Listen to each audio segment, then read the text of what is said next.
Hey, welcome in. Welcome to the Arrowhead Addict podcast. We are here coming to you live. The Kansas City Chiefs are going to the Super Bowl. You only win a Super Bowl 2 times every 5 years, right? Oh! The warm-up act is over. Let's bring in Melissa Etheridge, massive Chiefs fan. Melissa. Super Bowl champion, 2-time Pro Bowler, and Trent Green. Trent Green, how you doing? Hey, what's going on, guys? And he picked it up! He picked it up! He's gonna score!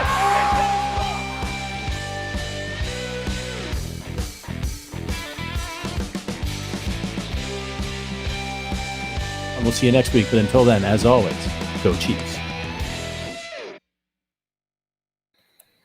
What's up, everyone? My name is Matt Connor. I am here I got no song today. Normally, I'm like singing an intro. Let me see you 1-2 step. Normally I'm like soft shoeing in, got a little song and dance. I got nothing. We're all business this week.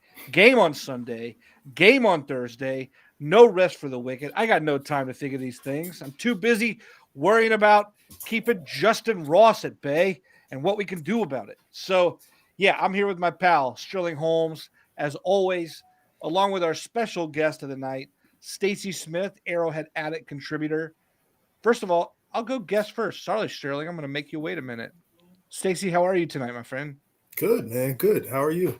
Thanks for having me on again. I'm good. Yeah, of course. Now, Sterling, I don't want to leave you out. Are you doing all right this week? A busy week for you. I cannot confirm nor deny. You get nothing from me since I'm second, Connor. You get nothing from me. You came in with no song and then do something like that? Maddie C, come on.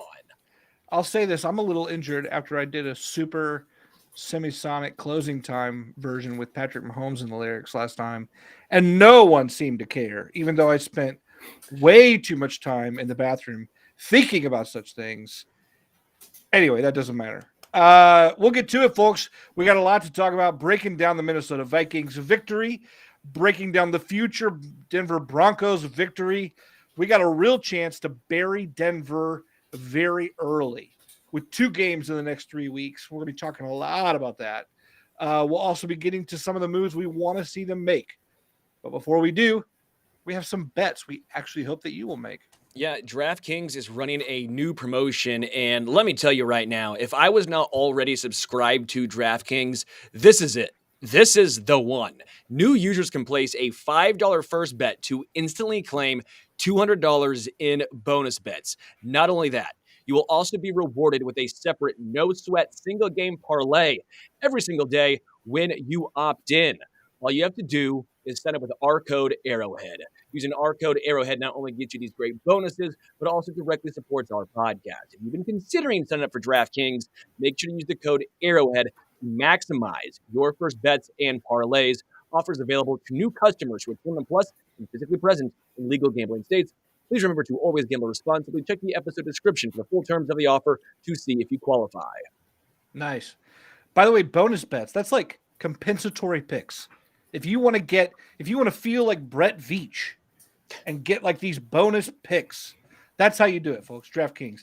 All right, look, let's talk Broncos. Normally we're talking about, normally on this show, we don't really do much of a preview because we got 5 days away. I mean, we're still kind of cleaning up from where we were. But this time around, we're looking at a game coming soon. It's a short week for the Chiefs, maybe cause for concern in some way, but that's true for both sides. But before we talk about this matchup, before we talk about the Broncos who were already in the basement, Stacy, I want to start with you. What were you picturing here for the Broncos before this season began? Sean Payton's brought in, other moves were made. There's some reason for maybe some excitement there. Were you buying into that? What were you thinking about the Broncos pre-regular season? No, I think I thought of them as a third-place team in this division. Ultimately, you look at Sean Payton, you think a guy like that with so much experience, with so much success can stabilize the ship. But there's still a lot that's wrong with that football team. There's still a lot of questions about whether or not Russell Wilson can truly elevate them to where they want to be. So, yeah, for me coming into the season, I looked at them as a third-place team. All right. Sterling, were you on that same wavelength? Yeah, Stage. So that was an astute observation to me. I thought they were a third place team, and you brought it up. You thought Sean Payton was going to come in to stabilize. Now, the offense to an extent has been stabilized, but the defense and some of the other issues surrounding Sean Payton have not stabilized. But yeah, I'm in the same boat as you, man. I thought it was going to be the Chiefs won, right? The Chargers, little preseason, offseason hype started to slow down finally. I mean, come on, finally. They were clear-cut the number 2. The Raiders they're cheeks, man. They're buns. They're not good. They were 4th, and that leaves the Broncos. I thought maybe, I don't know, 9-8, potentially a 10-7 team if they got things going right. But yeah, I never thought of them as a legitimate Super Bowl contender. Count me among the surprised, because I legit thought they could be a second-place team in this division. I thought, look, with Kansas City, Andy Reid coming in. I mean, like, I remember when the Arizona Cardinals were going to get Andy Reid, supposedly, right? And then, we keep him from flying to Arizona, and then he becomes the Chiefs coach. And then, of course, John Dorsey did a hell of a job in terms of personnel decisions and sort of turning things around. But having instant coaching acumen on your sidelines made up for a host of problems in Kansas City. And I thought, you know what? Denver has some real players, man, on both sides. That if Payton could add that kind of Andy Reid sort of personality and just get guys to play well and get rid of the distractions, like he said. But 5 games in, I mean, it seems like Payton himself is the source of a ton of that distraction. Am I weird for even thinking that Sean Payton has kind of tanked a lot of his reputation and credibility after only 5 games in Denver? Before he played a game, before he coached a game in Denver, he did. You don't do that. No matter how bad Nathaniel Hackett is, no matter how bad he was, the coach, have you ever seen another head coach do that? No. You don't do that. It's a coaching fraternity. There's a reason why you saw a 70 spot get dropped on his dome. Your reason why you heard maybe it wasn't said post game, stay humble from Robert Saleh, right? You don't do that. Coaches around the NFL right now are coming together and saying, bleep that guy. You don't do that. We're about to show you why you don't do that. Like, it's unheard of. It's asinine. And by the way, all that goodwill you had in New Orleans, that's not in Denver. All that goodwill you had with Drew Brees, that's not Russell Wilson. I don't know where he thought he was coming from. I don't know who Sean Payton thought he was. Don't get me wrong. He was a offensive genius. Yeah, it also helps you have a Hall of Fame quarterback your entire time down there. Okay, the offense looks okay in Denver, a little bit of a bounce back. But the point still remains, you're sitting here at 1-4. If you'd have been 4-1, talk all the smack you want. But you talk smack and you're 1-4, yeah, pal, you're not lasting long. Stacy, what are your thoughts on Payton there? Yeah, I think Sterling is spot on with that. I think one of my concerns, and maybe a concern around the league, was whether or not his personality would mesh well with Russ. And I think maybe there's something there. We saw a little bit of that on the sideline in the game the other day. So you just have to wonder if right now everyone is aligned in that locker room, and it seems like there's obviously some disarray. There, 1-4 is not good. I mean, like, it's hard to come back from that kind of record. But the NFL has made it at least easier than ever to make the playoffs with the addition of that 7th spot. Like last year, we saw both the Jags and we saw the Lions make it as like a 500 team. Dog, right? Expand it to 14 teams in the AFC, and they're still on the door knocking. Like they're not getting in. They've given up 181 points. 181. Take out the 70 spot put against them and say that game was a 0. So they gave up 0 against the Dolphins. That's 111 given up. That is still the second most points given up in the AFC West and only 3rd from being the most. Dog, they are atrocious. I get that, but here's what I guess I'm mixed up. This was going to be my question before Sterling started before he started laughing like one sentence into my question here, which is this, which, by the way, makes you the Sean Payton of this broadcast, by the way. I'm sorry. There's an announcing fraternity here that you don't crap on one another, and he starts laughing halfway through my question. Here's my question, right? Where do you go with this franchise? Because you've gone all in on Russell Wilson. You add more draft picks for Sean Payton. So you're saying our time is now, even though the record doesn't show it. But you also have Justin Simmons has been out, as have a ton of defenders. So slowly over the season, you would think Pat Surtain, Justin Simmons, getting some of these good guys back could curb things up there.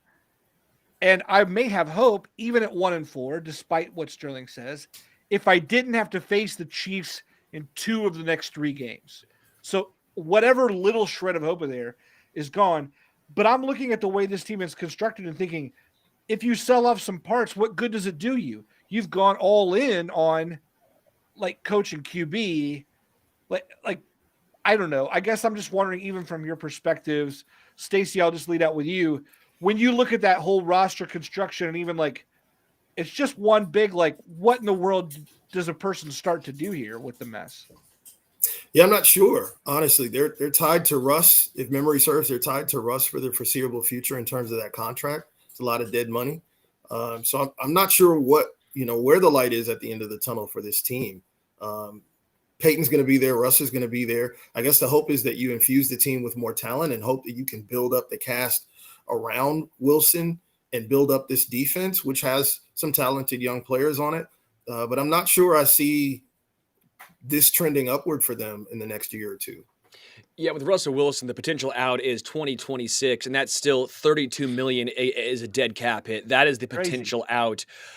Again, your hope is you pull an OKC or you pull a 76ers and you tank, but then that's still no guarantee things go well. I mean, I lived in Philly for 3 years. I worked for the 76ers. I thought it made some sense at the time. As much as I hate tanking, I understand the process of, all right, man, you can't keep being the 8th best team in the East. You can't keep being the 3rd best team in the AFC West, the 8th best team in the AFC. Either go up or go down. Let's blow this thing up. But again, as you mentioned, draft capital was given up for a head coach who's done nothing.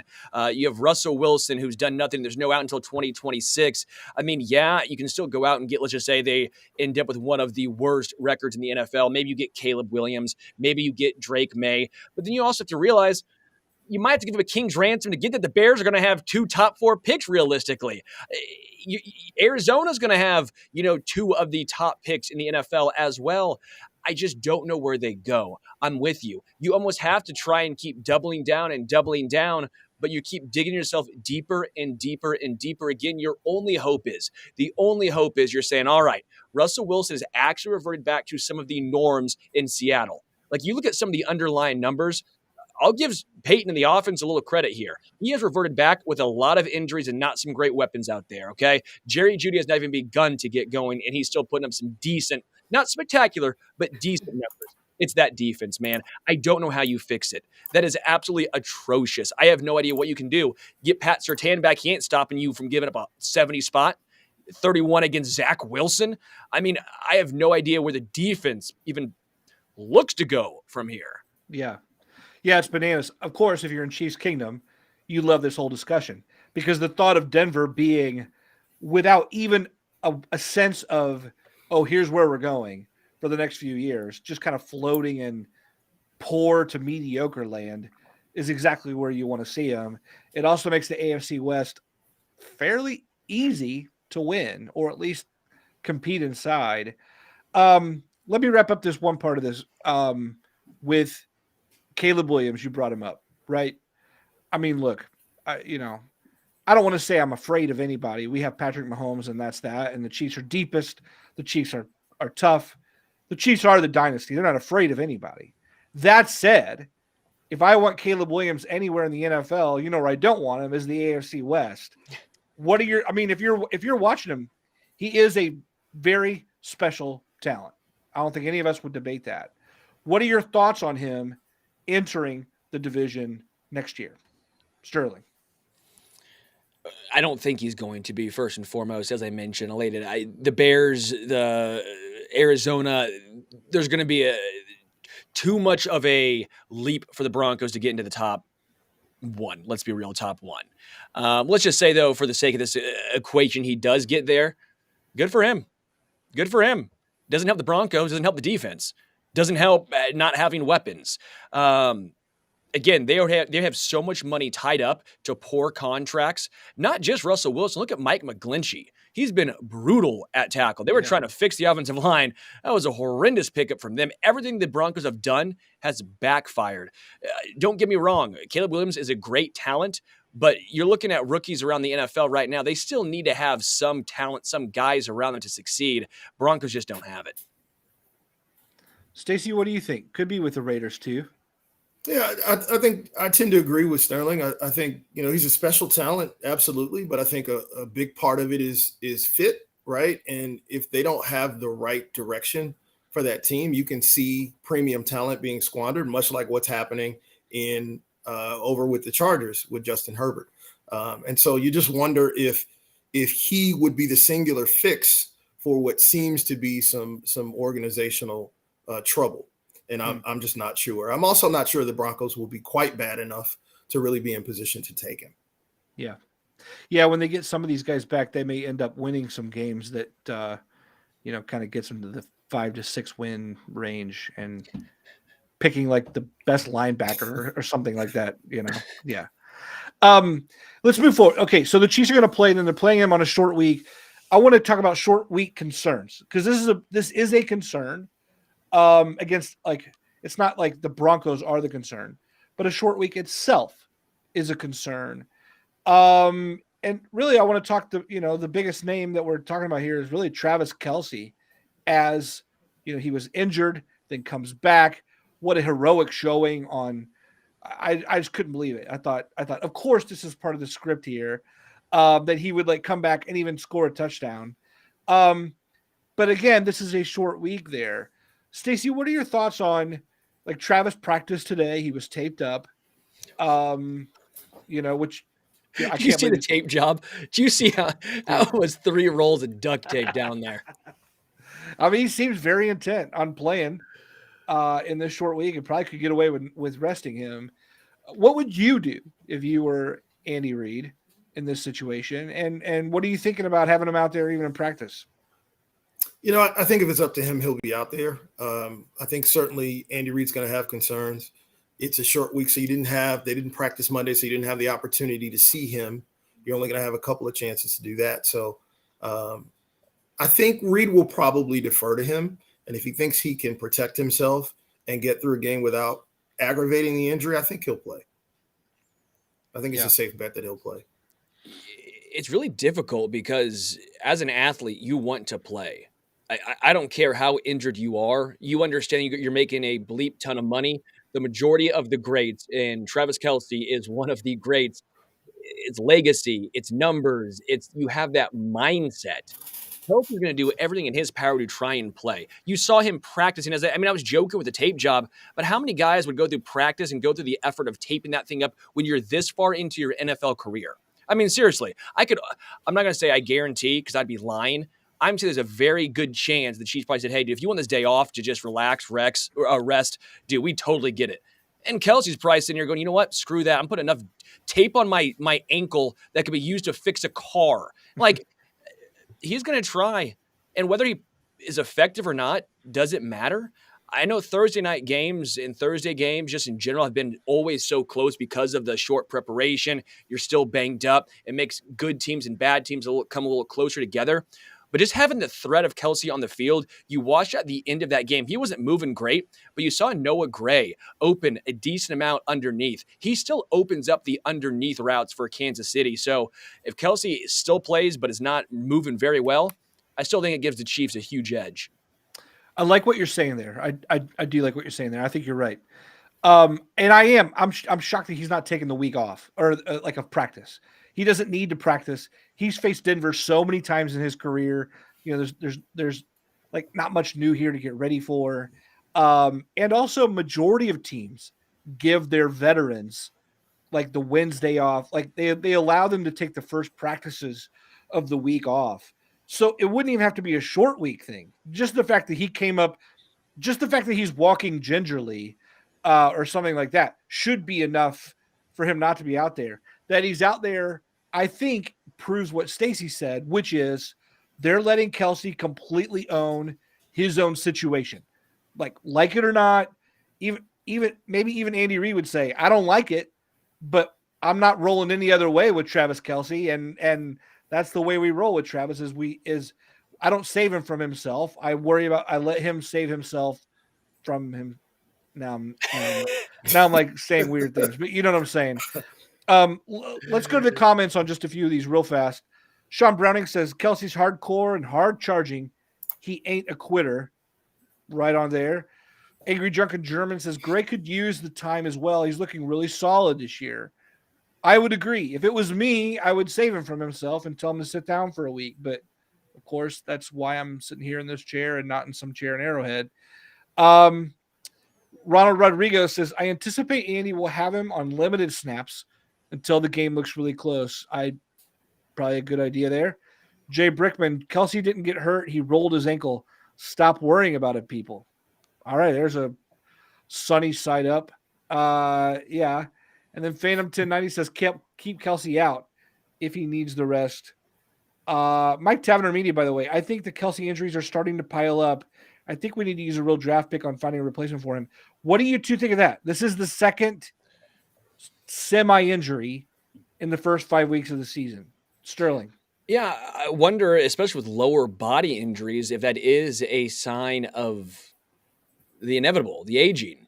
You know, I don't want to be pessimistic here because he's been healthy for so long in his career. That is what I've always said made him stand out in regards to Kittle and just Rob Gronkowski. You know, that's what put him in the upper echelon of all-time tight ends. You have to not only be great for a few seasons, but great for an extended period of time. You know, I don't know if saving him from himself, if that's the answer. I don't know if this is necessarily an injury where it's going to get a lot worse outside of just pain tolerance. You know, it's a really good question to bring up. And maybe you do want to see more Noah Gray to see if he is your potential long-term answer post Kelce. Obviously, he's not Travis Kelce, but the odds of getting another guy who is like Travis Kelce, very slim. The Chiefs got lucky. They went from Gonzalez to a short intermediate period of Tony Moeaki, right? The Moeaki hype, and then you're back to Kelce. I mean, like, we're a little spoiled almost in that regard. It's not that easy. Yeah. Stacy, what do you think? What's your concern level about Kelce's age and injury here this year?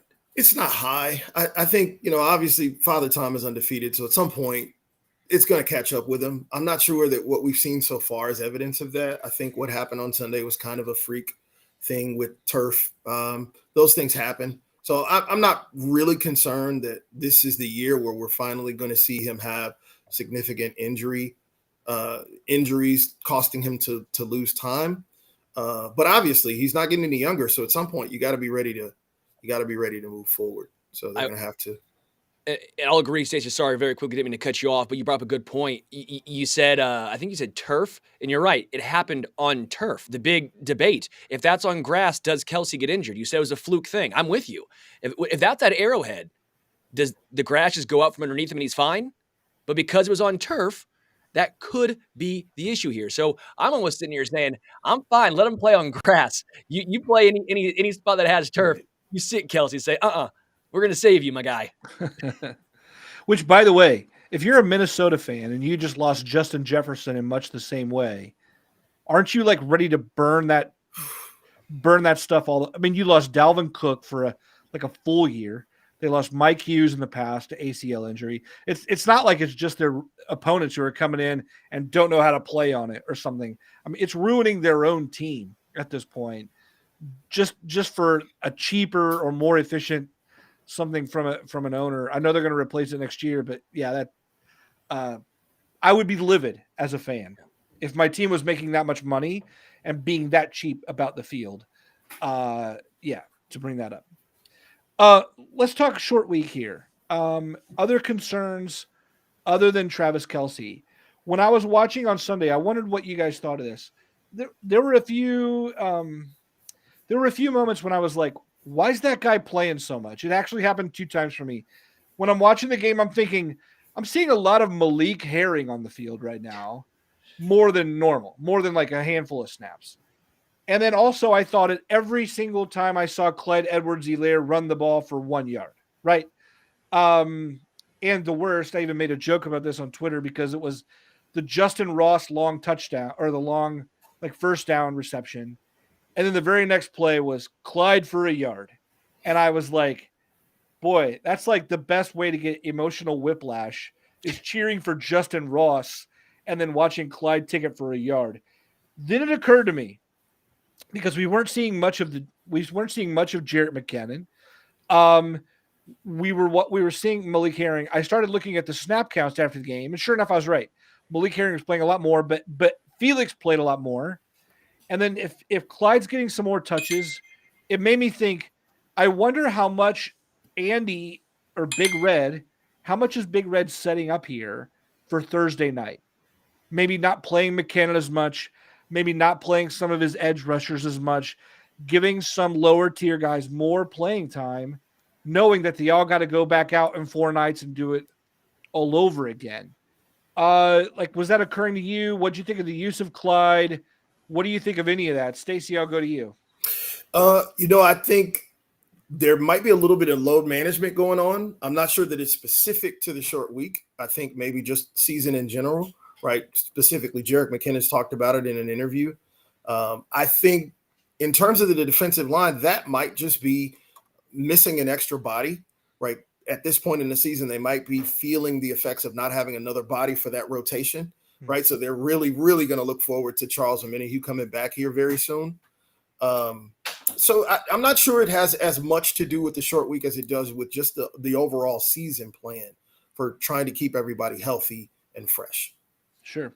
I would agree with that, Stacy. And again, Clyde played 9 snaps. We're not talking about Clyde playing 30 snaps. He played 9 out of a possible 66. I know we're not a huge fan of seeing him, but you see it around the NFL all the time. There's just so many splits, and they're not quite there. They're not going to give Jerick McKinnon just this absurd workload at his age. They are saving him. And again, as much as we like Isaiah Pacheco, he has had some injuries in his career. And I get it. You're always going to have injuries, and you don't want to hold him back. But you don't really see many bell cows in today's NFL anyways. He still played 59% of the snaps Isaiah Pacheco did. I was fairly okay with how the breakdown went. I know we're going to talk about wide receivers, but this one particular wide receiver, I think, fits more into the snap count share here. So I'm going to bring this up right here. It's our show, Sterling. Well, Justin Ross, and you brought it up, and I think it's fair. Yeah. And I keep seeing it all over Twitter. He had 6 snaps in this game, 4 targets, 2 catches, 2 drops. And people are saying, well, it's great. 4 targets on 6 snaps. Look at that. He's getting open. Give him the ball. And I said, let's pump the brakes a little bit. I talked to Garrick Dieter about this yesterday, actually. I said, is this because when he's in the game, it's a design play for him? And more or less, he's like, without actually sitting in the room with Andy, yeah, it would be. And I liken it to the NBA, for example. Some players, if you play basketball, some guys are very good one-on-one, very good creating their own shot, very good in the flow of the game, okay? And some guys are only good when the play is designed for them. Some guys, a lot of times like J.J. Redick back in the day, Kyle Korver, they need their number called. The play has to be designed for them. I think Justin Ross needs the play designed for him. He's not quite there yet. He's not quite able to get into the flow of the game to just pick up and adjust on the fly. That is what I'm taking away from the low amount of snap count. So as much as I would like to see him play more, I also understand the potential drawbacks of why he's not out there. Yeah, I think you're totally right about that. Not only that, but every one of those was a pass play. So if you see Justin Ross in the game, you go, okay, 1, they're not running the ball. And 2, they're probably targeting Ross exactly, which they did on 2/3 of those plays. So there's not much mystery. If Justin Ross is in the game, Patrick Mahomes is going to throw it to Justin Ross, which leads us to a predictable avenue. Maybe I'm sure Andy Reid will at some point exploit that for some misdirection when he's going in. But Brett Veach said that from the very beginning of the season. We kept Ross along with Rasheed Rice. Both of these guys are going to need very special packages designed for them. And then the more they grow, the more packages we'll give them, the more we can trust them. Rasheed Rice has broken through that. He's gotten on the field now more. He's trustable in more situations. But Ross clearly is not. So he's effective on a few. He's efficient on a few, although he did drop 2 passes, so that needs to be corrected. But But the skill is there for sure to get open when targeted, which is not true maybe for some other guys on the team. But yeah, I think a lot of these guys a lot of the fans who are going, I need more Justin Ross. I need more Justin Ross. Is like, you can't. Even the coaches are like, we can't trust Justin Ross with more than what he's giving us right now. We will as we can. Yeah. Stacey, you have thoughts there on Ross? I agree, and can't stress enough that so much of this offense is predicated upon trust. And can you execute your assignment? Do you know where you need to be? And until this coaching staff believes that some of these young guys will be where they need to be, run the route they're supposed to run, they're not going to be on the field. We have seen a lot of Rasheed Rice having success, but I think I read the other day that a lot of his success, almost all of it, has come against zone coverage where he can run a sit-down route, turn around, and Pat fires the ball in there. He hasn't had a lot of success just running a route and beating man coverage. So I think until they're at a point where they've progressed enough in this system to be able to win those one-on-ones, be where they're supposed to be on the field, they're going to be brought along slowly, like Veach said in that interview. With Rasheed Rice, since you brought it up, PFF has him ranked as the 11th wide receiver in the NFL right now. 11th. PFF has been very, very high on Rasheed Rice, and those drop numbers obviously are not good, so if those get cleaned up, he'd be even higher in PFF's ranking. I don't know if that's a flaw in PFF. I don't know if that means we are undervaluing Rasheed Rice and what he's done so far for Kansas City, but I also want to pose this to you fellas. Let me ask you, who do you think the second highest ranked wide receiver on PFF is? Like overall or Chiefs receivers? Chiefs. I know my guess. Stace? Watson? It's Watson. That would be my guess. Yeah, it's Watson, and I'm finding myself saying I want to see more Rasheed Rice and more Justin Watson. Which, if you would have told me that at the beginning of the season, I would have said that's asinine. No chance I would have seen those two dudes specifically. But Watson's been outstanding. He's been so much more efficient than MVS, and I think their skill set is very similar. Watson is coming down with those deep balls, and then Sky Moore played 37 snaps. 56% of the time he was on the field. And my goodness, dude, I don't know if he's not getting open. I don't know, as if you said, Stacy, Mahomes doesn't trust him, even if the coaching staff does. There has to be some sort of disconnect there. Sure. But I want to see more Rice, and I want to see more Watson. Those are the two guys that have been the most effective. Put them on the field more. Stop giving me MVS right now, and stop giving me Sky Moore right now. Until those dudes show some more, give me the two guys who are productive.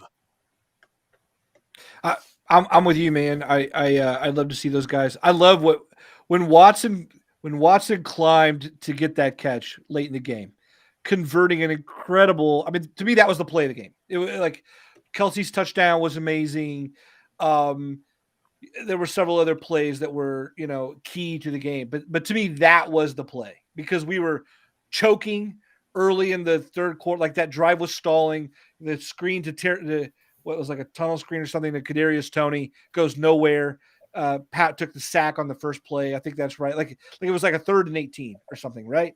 And then Watson climbs and comes down with this catch. And I just thought, who am I watching here? What's going on? He's done that multiple times this year. After an offseason where I think most of the fan base treated him like the Sorensen of the wide receiving crew. I got to say, probably myself included. So, I think a big apology is probably owed on behalf of Chiefs Kingdom to Watson, or at least myself. It's pretty amazing that way. Let's fly a flag over Arrowhead. We're sorry, Justin Watson. We're sorry. Let's get into folks, by the way, if you're listening, as always, we just so appreciate anything that you guys are bringing to the show. Your attention, your listenership is so big. If you want to add a few more things to that, of course, we'd love anytime that you can leave us a review where you're listening. Hit that like button or the subscribe. It goes big. Trust me, I looked under the hood. I talked to YouTube. They explained their entire algorithm to me last night while I was trying to go to sleep, and that all does good stuff. I'd explain it all, but you wouldn't understand it. But it all does good stuff. So yeah, that's always huge for us. Back to wide receivers here. I want to go. Look, Stacy, this is big for you today because earlier today, the New York Jets, I think it was Jeremy Fowler. Is that right? Was it Jeremy Fowler? NFL so. reporter leaked onto, it's really no secret, Mecole Hardman has been a healthy scratch, right? I mean, I don't know who was responsible for signing him, but clearly whoever was key to signing him and whoever is key to coaching him did not see eye to eye, because even from the moment Mecole Hardman landed in New York, the coaching was pretty much like, yeah, we got no great use for this guy. However, now it looks like they're willing to trade him. Looks like he could be a release candidate. Whatever that is, either way. Stacy, you were tweeting earlier saying, hey, look, this may not be popular, whatever, but this is a move I would make. I'd love to give you a chance to explain why you like adding Mecole Hardman to this Chiefs roster. Yeah, so I caught a lot of strays for that today, but I'm willing to take the hits. I think for me, it's a simple equation. This is a guy who spent 4 years in your system. He has service time. He has system familiarity here. I think the baseline for me is, if we can start with, we're not expecting him to be a singular solution, I think we can have a conversation from there. It is not my thought or idea that he will come in and fix all that ails this offense. I think what he is, he would be relatively easy to acquire. He'd be relatively cheap to have on the payroll this year. I think, again, you've got a guy who can come in that knows the system, so there won't be a long ramp time for him to come in and contribute here. All they need him to be is a contributor, right?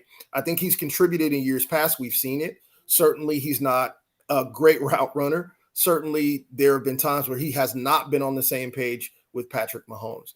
But what he has shown is the ability to create chunk plays, to occasionally take the top off of defense. And I think that's something that the Chiefs could use. I also think having him here would simplify some of those personnel groupings. So when they're in 11, I think maybe that would eliminate the need to have MVS and Watson on the field at the same time, which I think opens up the door to Ross to get more on the field, or Rice to see more opportunities on the field. So I think all of those reasons would be reasons for me that it would be a no-brainer to bring him back. Stacy, I'm going to respectfully disagree. I understand the thought process behind it, and I completely get where you're coming from as far as knowing the system, but that was kind of the issue, was he didn't know the system. I do agree with the aspect of maybe that means you don't have MVS and Watts on the field at the same time, some of those redundancies. But to me, it's almost like when your mom used to tell you, you're like, can we get McDonald's? Your mom's like, we have McDonald's at home. It's like, can we get Mecole Hardman? We have a Mecole Hardman at home. It's Kadarius Toney when he's healthy. It's a combination of Richie James. It's a combination of the plethora of wide receiver threes that are already on this roster. I get what you're saying, but I don't think it simplifies a whole lot. We're still here trying to say we need more Rasheed Rice snaps. We want to see more Justin Ross. We want to see more this, that, and the other, and yet there's still not room right now. To me, he's not a clear advantage over what is currently on this roster. That's where I'm coming from. I think he fits right into the same boat. I'm not saying he's a bad player. I'm not saying that I'd be hating the move if he came here. I think it actually, though, convolutes things a little bit more. And that's where I'm coming from. I like the guy. He was a great interview. Nice dude. I wish him the best, but I think it was time to move on. Yeah, I definitely think there's some overlap between him and Toney, but I think he provides the ability to take the top off that we really haven't seen from Toney, or from Sky for that matter. Up until a couple of weeks ago, Sky's longest reception was about 30 yards. So I think he has a dimension that neither of them have. And again, I think that helps you kind of clean up some of these configurations of these receivers, at least when they're in 11 personnel.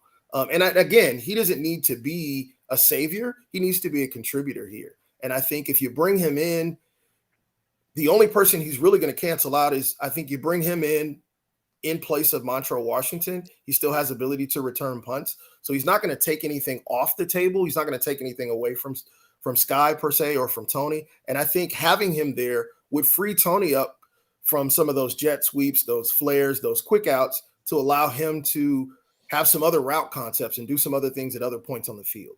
Yeah. I just find this an agree to disagree thing. You can make either argument here, and I think no one's necessarily wrong. But what it comes down to me is he's not a guy that moves the needle. And so far, the Chiefs wide receiver room is full of guys who aren't necessarily moving the needle. You're making it more crowded when there's already guys that I would like to see. Again, this is a personal feeling. Guys that I would like to see get more snaps. I think Mecole doesn't help in that regard. Now, if you said, "Hey, DJ Moore's available," sign me the hell up. Okay, now we're cooking. Now we're talking. Juju Smith-Schuster is another name that's been getting thrown around. I'm out on him. I think Rasheed Rice has done a fine job filling in that role. They don't need another one of those guys. Frankly, I think the Chiefs are fine wide receiver wise where they're at, which I know is going to get me probably ripped on here. I get that, but they're 4-1. They're the best team in the AFC. Seriously, their only loss was to an NFC opponent week 1. The Chiefs have spent so much money in draft capital trying to revamp the defense. That is the way they tried to go to help Mahomes. That's why they didn't spend big money on a wide receiver. There's 2 ways to help your quarterback. One's in the defense, one's giving them receivers. Mahomes can make wide receivers better. He can't make defenses better, as we've seen in the past. The Chiefs' defense is electric right now. That's the way they chose to help Patrick Mahomes. I'll add my 2 cents here and just say, I find myself agreeing with both of you. But I do think that, Montreal Washington looks better than the others who've tried out in that role, but like no one should be clamoring for him to keep his roster spot. To me, I think Mecole Hardman would probably instantly be the best deep threat in the room. I think I think he'd be the fastest guy there. And I also think he'd be the most dangerous returner. So I would tell him, hey, you're responsible for all return. It's not like we want another guy that we have to script plays for. So it's not like Mecole's going to be eating a ton into the offense if he comes back. But like Stacy said, he's known. He's going to come cheap. And if he adds any sort of edge at all, I'm in for it. Like any sort of edge is worth an acquisition. If there are those Chiefs fans who would want to cry foul and go, this is not the move I wanted. Well, it doesn't mean it has to be your only move. Right. So yeah, look, do I want Hollywood Brown? Yes, I do. If they want to make Mecole Hardman like the plan, like the little brother addition to, like, I don't care who they add if in response, as long as I get Hollywood Brown. So if we don't get Hollywood Brown, I may be a little upset. Look, let's talk about this. Let's talk about wide receivers a little bit more here, because if you look at the average stats per season, the wide receivers are kind of sort of in line with previous seasons. Yardage, receptions, targets, it's all kind of sort of there. It's just way more evenly distributed. Until you look at the red zone, and then it's all tight ends and all running backs when it comes to scoring on this team, because no wide receiver has the ability to either break the big plays and take it all the way, or they're not trusted when it matters most. Going to wide receivers on third downs, way down, and going to them in the red zone or in the end zone, way down. So some people are pointing to average stats and going, hey, these guys are doing about the same as always. And they have a point. But when it comes to like when you need to move the chains or score, Pat is going, yeah, dude, I'm not going to that guy. I'm no clown. Right. So here's what I wonder. They're getting the stats, and yet they're not in trusted situations. So does that feel like if that's the case, we probably do need a guy? Stacy, I'll start with you. Yeah, I don't know. It's still early in the year. I think both touchdowns that Rasheed Rice has caught were in red zone situations. I think inside 10 yards. So I think that's developing, and I think he's going to be more that guy as the year wears on. We did see that in the Super Bowl. We saw it with Kadarius Toney. We saw it with Sky. So I think that'll come along as the season goes along. So I'm not as concerned. As funny as that sounds, I'm not as concerned about those red zone situations, their ability to score down there. Yeah, I would actually agree with that. I think red zone is so finicky year over year. I don't care how you get in, as long as you get in. They're finding ways to get in, whether it's Noah Gray, Travis Kelce, Jerick McKinnon. Doesn't matter who. find a way to get six, then make the extra point as Butker has done all season long. I'm with you though, Stacey. I think Rasheed Rice will, as the season progresses, become more and more of a red zone threat. I think Kadarius Toney potentially was going to be tabbed to be that red zone monster. He's been hurt. They should have known he was going to get injured. Obviously, as anyone who has seen what he's done so far in his career could probably take a gander at. But I think they probably had higher expectations for Toney, and he's not been able to actually be out there. I think I'm for an acquisition here because of the uncertainty around Travis that we have felt on 2 separate occasions already. And without him, that's the game we lost. I just don't like it. So again, Hollywood Brown, Brett Veach, Hollywood Brown. Sign me up. I'm all in. We've done this, Connor. We've done this. We're out on Hollywood Brown, remember? No. I think it was Adam Best. Oh, we've not done our argument on Hollywood Brown on why I'm out.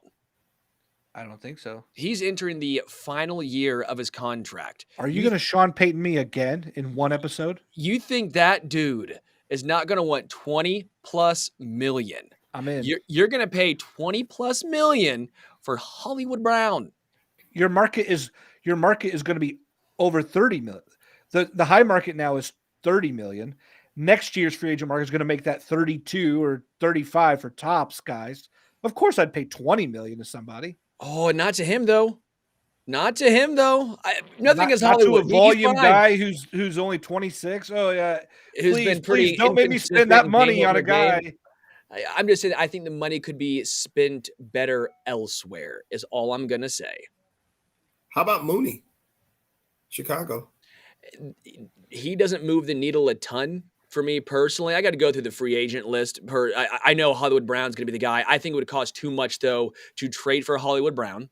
And then not only you're paying on debit, you got to pay on credit. I don't like doing that. I don't like if it's a free agent acquisition, I'd be more apt to make a deal. But if I'm giving up a third round, second round draft pick for a guy, then having to turn around and give 20 plus million per year, I'm all the way out. That is just too much. Boy, I just couldn't be more in. Stacy, are you out on him, by the way? What would you do here? No, absolutely. Sign me up. Hollywood Brown, sign me up. That's why I have Stacy on the show still, because I knew you were going to go toe to toe. Yeah, so let's talk another. By the way, we're facing the Broncos. We may put them in complete fire sale mode. Chris Jones seems to be into the idea of bringing back the Shark. Are you in or are you out? Sterling Holmes. Stacy Smith. I love Frank Clark, but I'm out. I love him, but I'm out. I honestly, you could have convinced me a signing like that would make more sense while Omenihu was out. Now that he's coming back in the next couple of weeks, I just don't know. I think maybe for the stretch, having another guy for the rotation, sure, but Carlos Dunlap would be a guy too if you just felt like you needed another body. I'm out on Clark.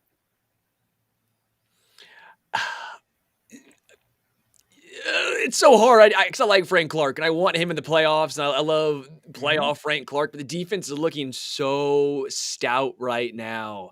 They're looking so good, and they're going to get Charles Omenihu back with that week 7, right? He misses 6 weeks, comes back week 7. Yeah. Maybe be the case that takes away from Malik Herring playing 25 snaps. Maybe makes a case of, I don't know, man. Does he move the needle at this point? I don't think he moves the needle at this point. I would like him just for the playoffs, but that's it. If that's what it's going to take, who are you cutting? Are you going to cut Malik Herring? Farrell when a minute who gets back? I mean, there's some ways you can go about it, but I think I'm out. It is surprisingly crowded there, isn't it? Think of all the things we thought about the front line before the season began, right? The idea that you could trade, that you get playoff Frank back in a Chiefs uniform, or signing Carlos Dunlap would still be on the table at midseason. You would think, why aren't we signing Dunlap? Why aren't we doing something? And yet we're looking at this defense going, maybe one of the best in the NFL. They're going to be all right. And they don't even have Amenahue, who was the big signing, yet in there. That's going to be very, very, very exciting to get him back. That said, Angry Drunken German says here, Clark could help us get ring 3. No one should ever say anything against playoff Frank Clark. So I get it. Yeah. Any other thoughts on a short week heading into this Broncos game? Do we want to make some predictions given that it's only in 2 days? Yeah, we're doing it. It's our show. Stacy, I'm going to you. What were you going to say, Sterling? Like, part of me gets nervous. Like, on paper, the Chiefs should just destroy the Broncos. They've not beaten Kansas City since the Royals won the World Series. You know how long ago that is if you are a Royals fan? Yeah, right here. That seems like forever ago. It's been almost a decade since the Broncos have beaten Kansas City, yet they seemingly find ways to play them close. It's an AFC West opponent. You see him twice. Not only that, on the short, the short turnaround, those games get wonky, man. Those games, they get wonky. I wouldn't touch the 10.5. I think, again, the Chiefs on paper should win by 30. I mean, it shouldn't be close. But the other part of me goes, I know better than this. It's a close game, and I'm not going to be happy about it. Yeah. What do you think, Stacy? I think same. They played us tough a couple times last year. In one of the games, Russ went out, got hurt, but they played us pretty tough last year. And at the end of the day, when it comes to those divisional games, you have to throw the records out, and those are always tough matchups. So I could see this being a game that's much more close than we want it to be coming down the stretch. Maybe a one-score game. I expect the Chiefs to win, obviously, but totally could see a one-score game late. I'm going to go against that. I think we're just going to wipe the floor with them. I think we're back at home. I think it's going to feel good to be back at home. I think it's just going to be Sean Payton's head on the end of a mop, and I think we're just going to, I think it's going to be a barn storming. What is that? Well, you're storming a barn. I don't know what that is. Whatever it is, we're doing it. Folks, we're to the end of our show here. But let's bring in our producer, Richard. Stacy, we're putting you on the spot here. Not sure if you've got something, but we reached the end of the show. We always have our must list. Stacy, you've done this before a couple times, I know. This is the part of every show where we recommend something as part of our service to you all. A barn burner. That's what I was looking for. What did I say? Barnstorming. Yeah, you're storming a barn at that point. I don't know what you're storming for, but you might get something. On Thursday, we're having a barn raising with the Denver Broncos in town. All right, there it is. So anyway, it's time for our must list. What do we recommend from what we watch, read, listen to, take in, consume, whatever it is? Could be everything from blue cheese to, the latest Mission Impossible movie. We go with guests first here, Stacy. Okay. So we're putting you on the spot. What do you recommend for our listener viewership out there? That is tough. I'm going to say, if you're a fan of reality TV, 90 Day Fiancé. I love that. I'm all about messy, turbulent relationships on reality TV. So if you're into that kind of thing, 90 Day Fiancé, and there's so many spinoffs and different shows. Currently watching 90 Day Fiancé Last Resort. So if you want to watch a couple in turmoil, it's great entertainment. Dude. Stacy, some of us live that reality. Indeed. I'm basically on 20-year fiance. It's just turbulence. Don't tell my wife the link to this podcast. I'm just kidding. All right, anyway. Richard, let's go to you, my man. By the way, welcome, Richard. Yeah, thank you. Glad to be back, as always. You've got some kudos for your mustache already. I know. We're trying to grow it back. It was feeling weird. It's also getting colder, and I think that's going to help keep my body warm 1%. So I had to think of something. I found this laying next to my computer desk. I'm going to recommend Scud, the Disposable Assassin. I don't read books. You know, Richard. He likes books with pictures. I'm a child. But Scud is about a disposable assassin. Basically, if you have the money, you can pay for an assassin at a vending machine, and once he just kills his target, he dies. But what happens if a scud realizes that they die? So then he ends up trying to keep his target alive, puts them in an ICU, and starts taking odd jobs to pay the medical bills so that he can live his life. And yeah, it's funny. It's written by Rob Schrab, who did a lot of Community and Rick and Morty. It's also got some writing credits from Dan Harmon as well. So if you like that kind of comedy crew of Dan Harmon and whatnot, check it out. Scud, the Disposable Assassin. Man, how do you even think of that? Like I would never. It's a weird and wacky concept. I mean, that's drugs, just the man. tip of the iceberg. Yeah, just throwing everything at a wall. This is the same guy who he made a pilot. I don't know if anyone out there is aware of this pilot. I was only reminded by looking at the back. There was a pilot for Jack Black TV show on Fox called Heat, Vision, and Jack, which was like, if I remember correctly, it was a talking motorcycle. And I think, I forget if that was voiced by Jack Black, and then I think there was another main actor. Rob Schrab thinks up a lot of crazy shit. Just throw stuff at the wall and see what sticks. Like Knight Rider. Like Knight Rider, but it's stupider, I think. Yeah. I'll go next because I'll make Sterling close out the show. There's a new movie on Apple called Tetris. It's just the story of Tetris, which sounds super boring, and through the first 15 minutes, it kind of is, because you're just like, yeah, we all know what Tetris is, but it's actually they keep it kind of lighthearted, but it's kind of a look at capitalism versus communism and everything that was going on at the time, and all the crazy, levels of fear that we had in those days with the Cold War, and this crazy game, and a guy who designs it and got nothing for his efforts. So anyway, check it out if you're into that kind of thing. It's just a neat story and definitely an easy watch. I'm going with Zach Bryan's album, Zach Bryan. This is awesome, man. He's a storyteller. It's kind of country, a little rock, but it's more of just storytelling. It really gets you. Overtime, East Side of Sorrow, Fear and Fridays, El Dorado. I remember everything, and then Tourniquet. That song, it gets you, man. It's. I didn't understand the Zach Bryan hype at first, and then I listened to this entire album just top to bottom. I'm sitting here going, I get it now. I mean, he has had a meteoric rise. He was, hell yeah, dude. Hell yeah, Richard. He's had a meteoric rise from, playing small venues. He was in the military, and all of a sudden now he's playing hundreds of these massive arenas this year. It's crazy just what he's done. I think people really resonate with Zach Bryan. So Zach Bryan's album, Zach Bryan, that's what I am recommending. Stacy Smith, thank you so much for being here with us. Make sure you follow him on Twitter at MCReach. If you want great Chiefs content, obviously go to arrowheadaddict.com. You can see his work there, but also go to his Twitter account.